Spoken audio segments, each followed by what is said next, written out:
विज्ञान प्रदर्शनी के rskmp.in पर रजिस्ट्रेशन कैसे करें। माध्यमिक विद्यालयों में शाला स्तर पर विज्ञान प्रदर्शनी का आयोजन हो चुका है।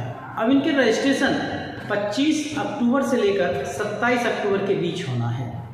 जब आप रजिस्ट्रेशन करेंगे तो कितने छात्रों का चयन करना है, रजिस्ट्रेशन करते समय किन किन चीज़ों की आवश्यकता होगी, पूरी जानकारी हम इस वीडियो में आपको बताने जा रहे हैं। तो साथियों, सबसे पहले आपने जो विज्ञान प्रदर्शनी का आयोजन किया था उसमें 4 विषय निर्धारित थे, जिसमें विज्ञान, गणित, पर्यावरण और सामाजिक विज्ञान।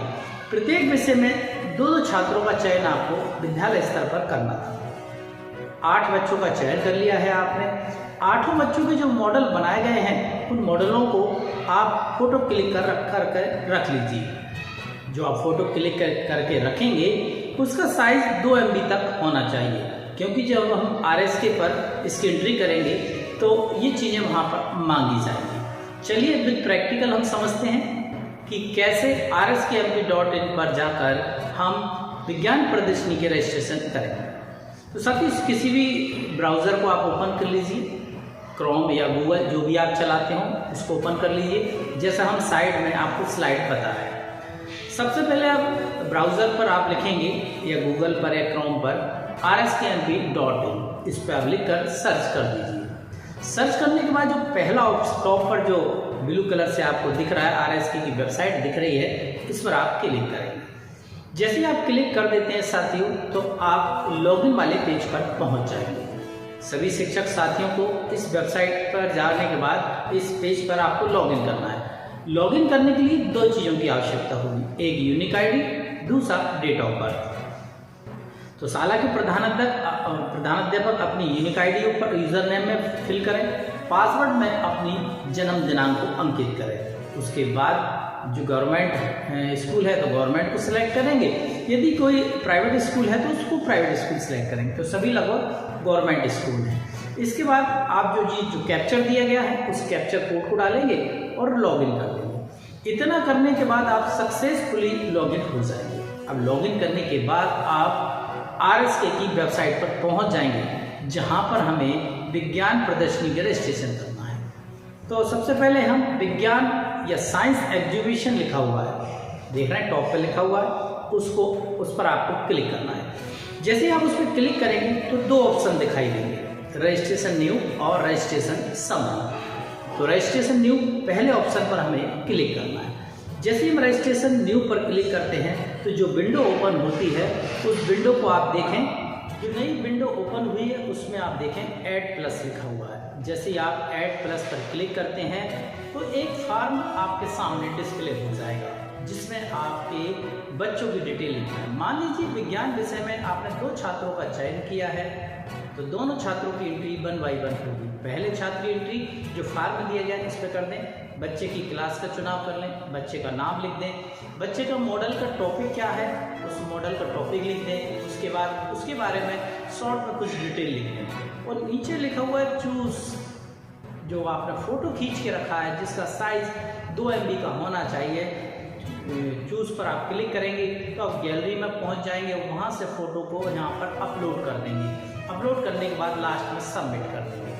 जैसे आपने सबमिट किया तो हमने एक बच्चे की जानकारी आसानी से सक्सेसफुली फिल कर दी। इसी प्रकार आपको विज्ञान विषय का एक बच्चे को किया है, फिर हम ऐड प्लस पे दोबारा जाएंगे, फिर इसी प्रक्रिया को दोहराएंगे, पूरी बच्चे की जानकारी लिखेंगे, मॉडल का फोटो इसमें अपलोड करेंगे, सबमिट करेंगे। तो विज्ञान विषय के 2 छात्रों की हमने एंट्री कर दी। फिर ऐड प्लस पे जाएंगे, फिर पर्यावरण विषय का चुनाव करेंगे, पर्यावरण विषय के 2 बच्चों को इसमें ऐड करेंगे। फिर गणित विषय का चुनाव करेंगे, गणित विषय के दोनों बच्चों की जानकारी जैसे अभी विज्ञान विषय की उसी प्रकार से आपको करना है। लास्ट में सामाजिक विज्ञान के विषय की जानकारी आपको करनी है। इस तरीके से 4 विषय के 2 छात्रों की जानकारी आपको अपलोड करनी है। इस प्रकार से 8 बच्चों की डिटेल आपने यहाँ पर भर दी है। हम ये भी बताएंगे कि ये भरना क्यों ज़रूरी है। और 27 तारीख इसकी लास्ट है साथियों। यदि आपने RSKMP पर ये बच्चों की एंट्री नहीं की तो ये माना जाएगा कि आपने अपने विद्यालय में विज्ञान प्रदर्शनी का आयोजन नहीं किया, और नहीं किया तो शासन के आदेश की अवहेलना है। इस तरीके से हमने मॉडल की जानकारी तो अपलोड कर दी है। अब इसके बाद बात आती है दूसरा जो हमको एंट्री करना है short play. Short play model के बगल में ही लिखा हुआ है। शॉर्ट प्ले पर आप क्लिक करेंगे और बच्चे की जो इन्फॉर्मेशन है उसको फिल करेंगे। तो 4 डिब्बे दिए गए हैं, मॉडल, इसके बाद शॉर्ट प्ले। शॉर्ट प्ले को क्लिक करने के बाद आप जो भी डिटेल सामने आ रही है उस डिटेल को भर देंगे। फिर इसके बाद तीसरा डिब्बा जो है सेमिनार का है। आप सेमिनार पर क्लिक करेंगे, नई विंडो ओपन होगी, उस विंडो को आप पूरा फिल कर देंगे और सबमिट कर देंगे। इसके बाद लास्ट में आएगा सोलो सॉन्ग।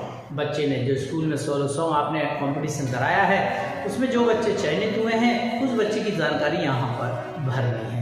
तो विज्ञान प्रदर्शनी में 4 चरणों में ये रजिस्ट्रेशन की प्रक्रिया पूरी होती है।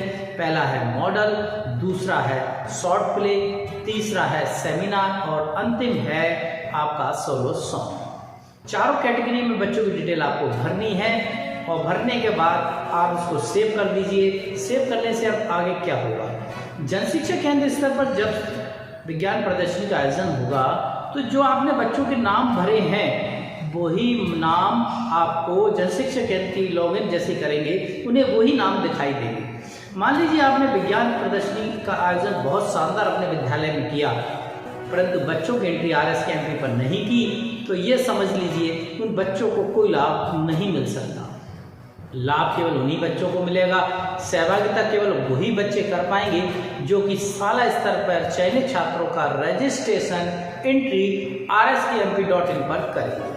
जो इस काम को नहीं कर पाएगा संभवतः उस पर कार्रवाई भी होगी।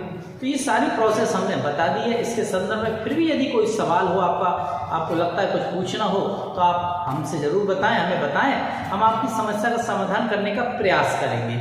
और उम्मीद करते हैं ये वीडियो में दिखाई जानकारी आपको पसंद आई होगी और इस तरह की अच्छी जानकारी लगातार हम आपके बीच इस मंशा को लेकर आते हैं कि आप हमारे वीडियो को देखने के बाद लाइक करेंगे और शेयर करेंगे। दूसरा, लगातार वीडियो देखने के लिए आप चैनल को सब्सक्राइब कर सकते हैं। कोई विचार हो तो कमेंट्स बॉक्स में ज़रूर लिखें। हम फिर आएंगे आपके बीच नई जानकारी लेकर। चलते हैं साथियों, अभी दीजिए इजाज़त। जय हिंद।